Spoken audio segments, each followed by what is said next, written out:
princípio, Deus criou os céus e a terra. E disse Deus: façamos o homem à nossa imagem, e domine sobre os peixes do mar, e sobre as aves do céu, e sobre todo réptil que se move sobre a terra.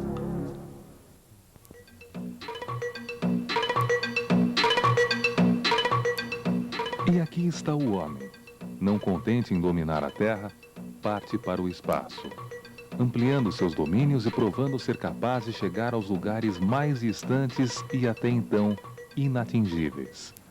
There's the fire. 2, 1, 0.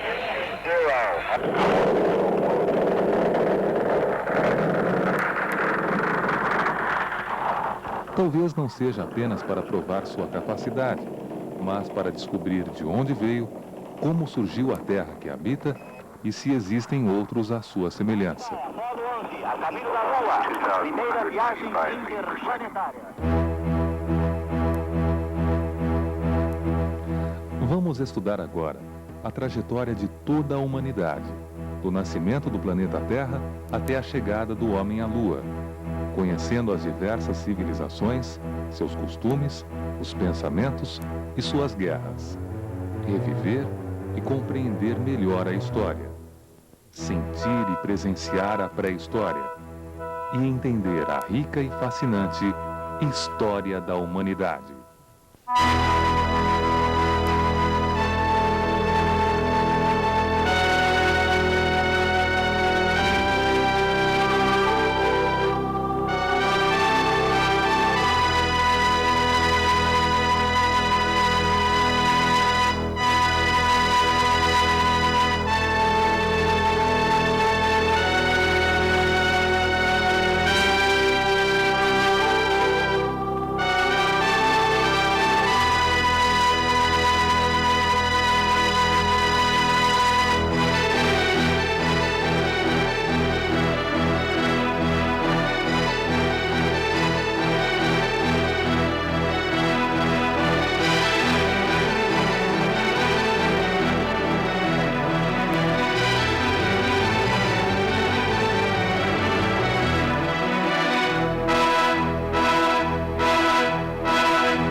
Volume 1.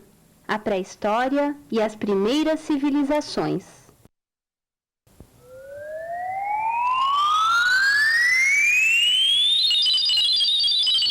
Há cerca de 5 bilhões de anos, tudo o que existia no espaço eram estrelas formadas por enormes massas de materiais derretidos, fervendo a temperaturas altíssimas. Uma dessas estrelas era o Sol, que devido ao seu intenso calor, passou por fortes explosões, lançando fragmentos que ficaram girando ao seu redor. Um desses pedaços incandescentes transformou-se no nosso planeta Terra, da mesma forma que outros pedaços formaram os demais planetas que compõem o Sistema Solar. No início, a Terra era uma bola de fogo que gradativamente foi se apagando. Com o passar dos séculos, a Terra foi se esfriando de fora para dentro e acabou por se transformar em uma bola de pedra como que embrulhada por muita fumaça. Esta fumaça, na verdade, era formada por vapores, como as nuvens. Esses vapores foram se juntando cada vez mais, se condensaram e acabaram se precipitando em forma de chuva, acumulando-se em depressões nos vales das rochas, formando os rios, mares e oceanos.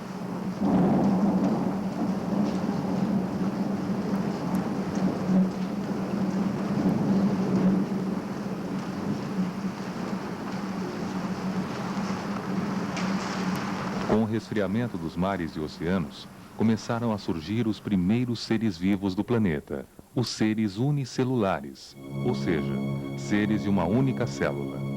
De forma muito lenta, durante muitos e muitos séculos, esses seres foram se desenvolvendo, tornando-se mais complexos e complicados. Apareceram então as plantas e os seres unicelulares continuaram se desenvolvendo a ponto de conseguir sair da água para habitar a terra. Mais tarde, vieram aquelas gigantescas criaturas que todos nós já conhecemos, os dinossauros.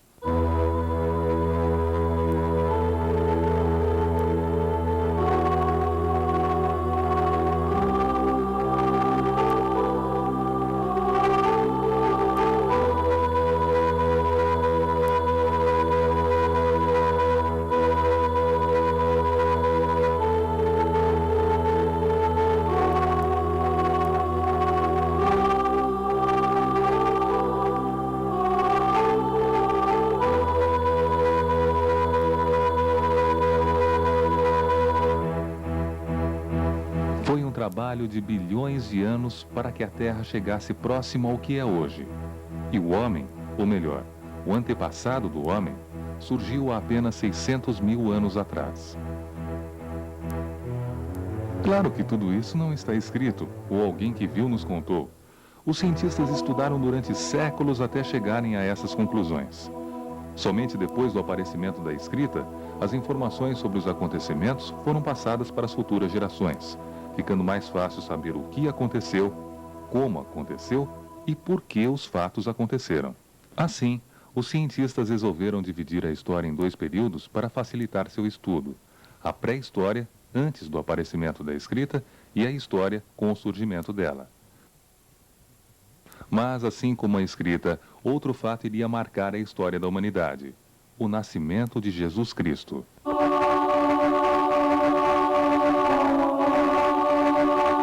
Dessa forma, mais uma convenção foi adotada para facilitar os estudos de história: dividi-la em antes de Cristo, usando a sigla AC, e depois de Cristo, com a sigla DC.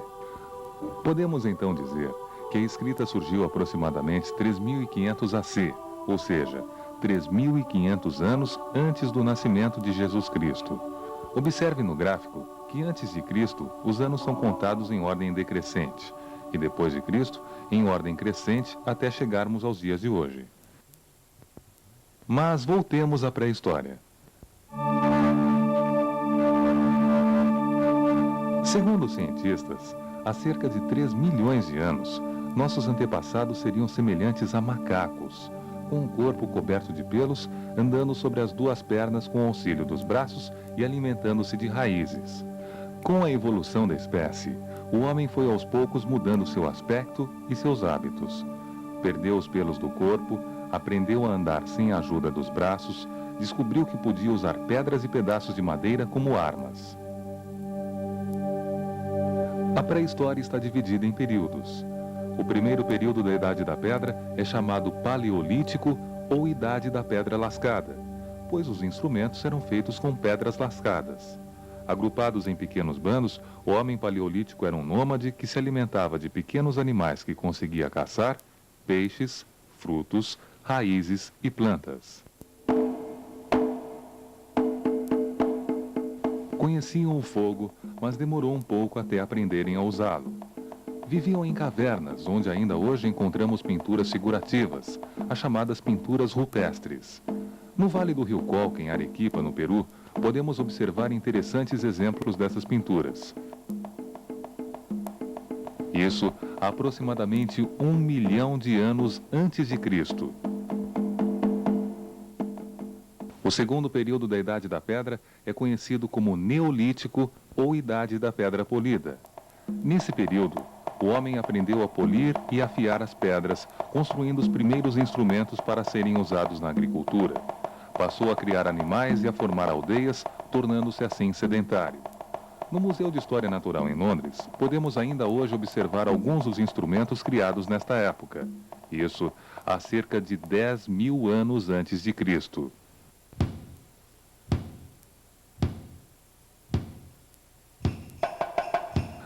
Como o homem começou a utilizar o fogo com mais frequência, cerca de 4.000 anos antes de Cristo, a fundição de metais deu um novo impulso à história da humanidade. Na Idade dos Metais, o homem utilizou primeiro o cobre e, mais tarde, misturou o cobre com o estanho, liga formadora do bronze. Nesse período, as comunidades já existiam, com a divisão de trabalho entre homens e mulheres e a manufatura de objetos para uso comum, como panelas e potes. Foi nesse período que surgiram as primeiras propriedades privadas e a exploração de trabalhadores, dando início às desigualdades nas relações sociais. E com o surgimento dos primeiros sinais que caracterizariam a escrita, começa a passagem da pré-história para a história.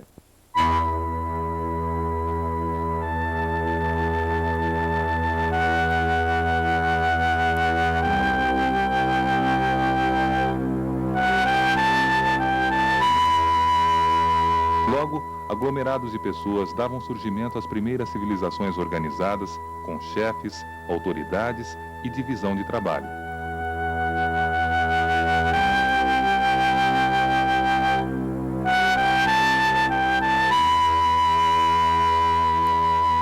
Consequentemente, algumas civilizações começaram a se sobressair. Essas civilizações iriam nos deixar muitos elementos usados até hoje às portas do século XXI. Podemos dizer que o berço das civilizações está localizado na região do Crescente Fértil, o Egito, a Mesopotâmia e o corredor sírio-palestino. Entre os rios Tigre e Eufrates, localizados no Oriente Médio, os povos sumérios, babilônios, assírios e caldeus encontraram-se, guerreando entre si e revezando-se no domínio da região, formando a civilização mesopotâmica. O nome Mesopotâmia quer dizer exatamente isso, entre rios.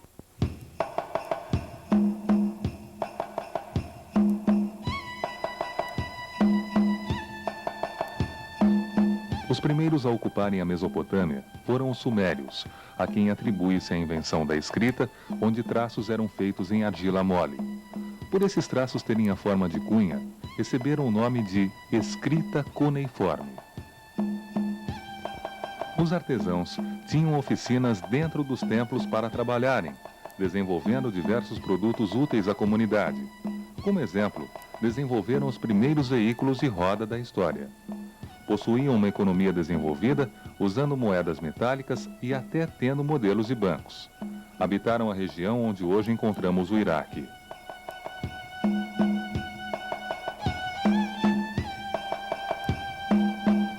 Mais ao norte, os babilônios fixaram-se e fundaram a Babilônia. Por volta de 1750 a.C., os babilônios conquistaram a Suméria e a Assíria, dominando toda a Mesopotâmia. Hammurabi criou então as primeiras leis escritas da história, o Código de Hammurabi.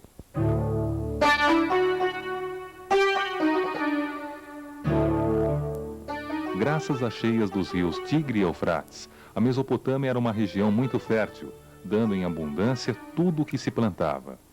Dessa forma, a Babilônia tornou-se a cidade mais rica da época. Os babilônios reinaram na região até a morte do rei Hammurabi. Aproveitando-se dessa situação, os assírios vencem os babilônios e aos poucos dominam toda a Mesopotâmia. Guerreiros natos, os assírios receberam a fama de cruéis e gananciosos. A capital da Síria, Nínive, era a cidade mais rica graças aos saques e à miséria deixada pelos assírios nos outros povos.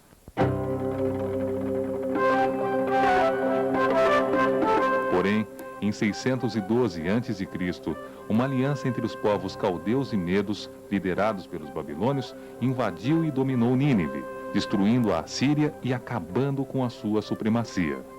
Foi o início do Segundo Império Babilônico ou Império Caldeu, um império onde as construções luxuosas e a riqueza tornaram-se comuns com obras gigantescas, como os jardins suspensos da Babilônia, além de enormes templos e observatórios astronômicos deixados pelos cientistas caldeus.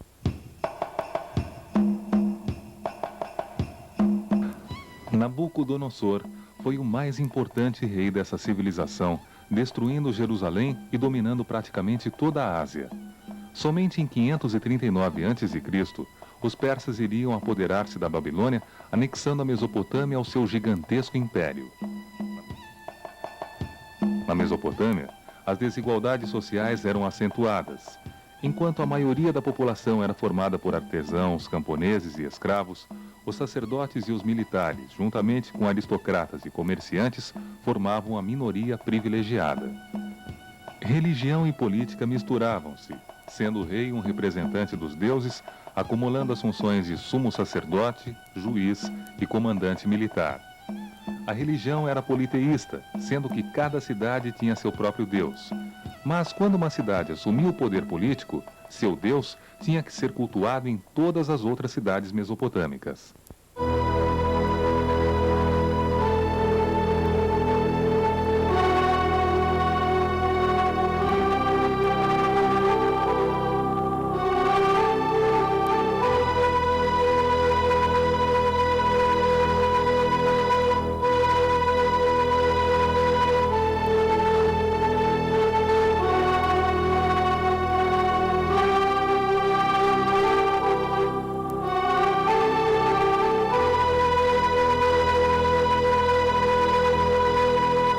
Lembram-se que citamos que muitos elementos usados ainda hoje saíram da Mesopotâmia?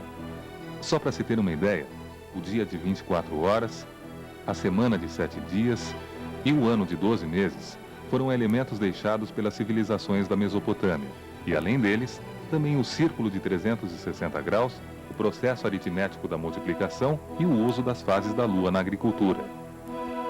Sem dúvida, civilizações muito antigas na idade, mas bastante avançadas em inteligência e raciocínio.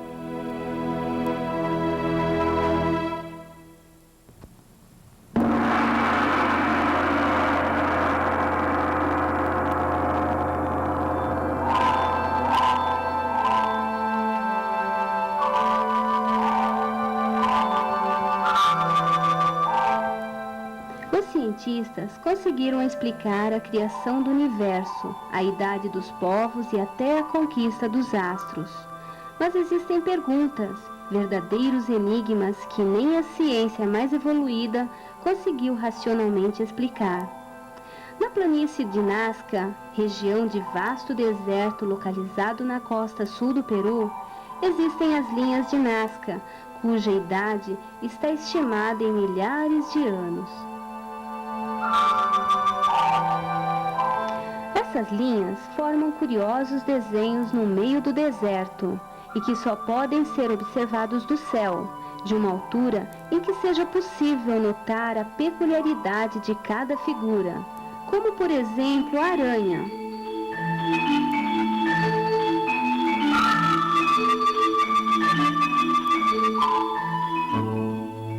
Ou um astronauta.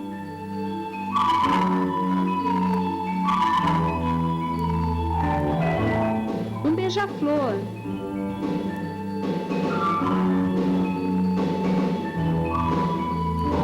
Um cachorro. E até mesmo um macaco.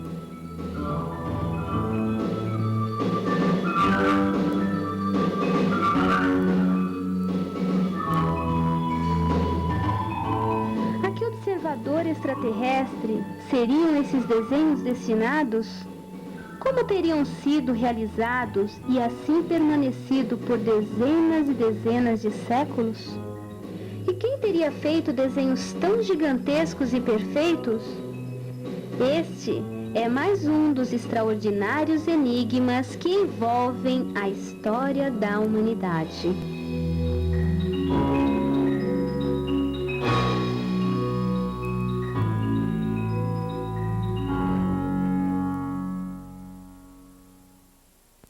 Resumindo,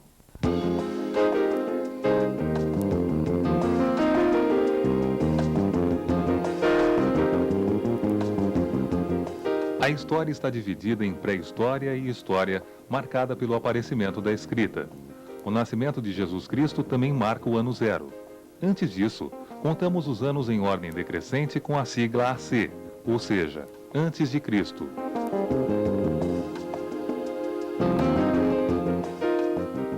A pré-história ou Idade da Pedra está dividida em Paleolítico ou Idade da Pedra Lascada, Neolítico ou Idade da Pedra Polida e Idade dos Metais, com a fundição dos metais.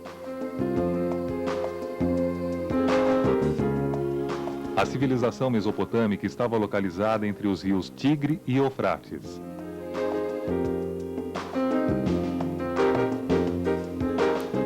Na Mesopotâmia viviam os povos sumérios, babilônios, assírios e caldeus, que revezavam-se no domínio da região.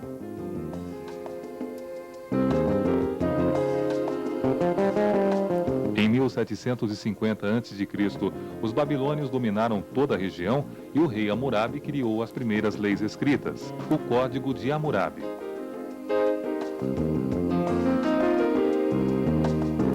Com a morte de Hammurabi, os assírios tomaram a região, tornando-se um povo muito rico através de saques aos outros povos.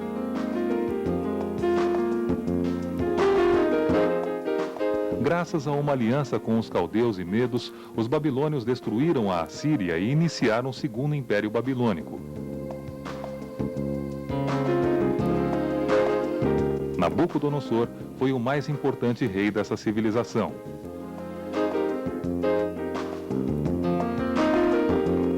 O dia de 24 horas, a semana de 7 dias, o ano de 12 meses, o círculo de 360 graus e a multiplicação foram algumas heranças deixadas pela civilização mesopotâmica.